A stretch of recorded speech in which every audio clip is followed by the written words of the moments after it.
We went to the Illinois State Fair, which is kind of the kickoff to political season in the land of Lincoln. So the Illinois State Fair is kind of a manufactured event. Candidates speak.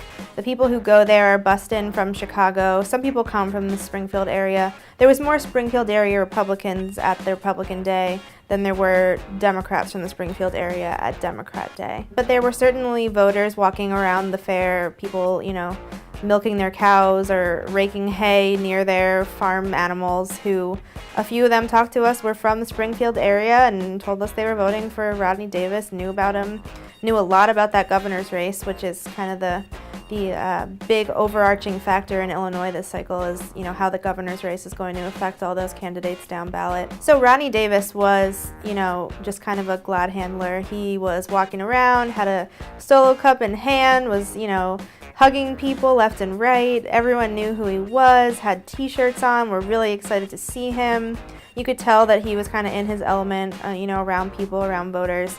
Ann Callis kind of wasn't as comfortable in her role as a candidate, was what we found. And what the story ended up being was she had a hard time maneuvering an unpopular governor and a popular congressman who she was facing, and her being a first-time federal candidate, it just seemed like a harder thing for her to accomplish. The most interesting thing about that race is that it's not really a race. I mean, Rodney Davis won there by less than a point in 2012.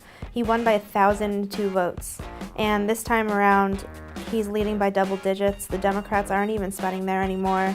Ann Callis, once touted as kind of the savior for the seat, who was going to get it back, has kind of faded into obscurity. When we were in Illinois, we also went to the 12th district, which is a district that goes from the St. Louis suburbs all the way to the southern tip of the state.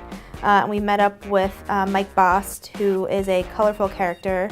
He is a Republican. There's been ad after ad after ad showing him throwing papers on the Illinois State House floor. We had beers with him at a local brewery. He was touring a new establishment in his district, asking about, hindrances to job creation, and then we sat down with him, and he told just as colorful stories as he, was in the state floor.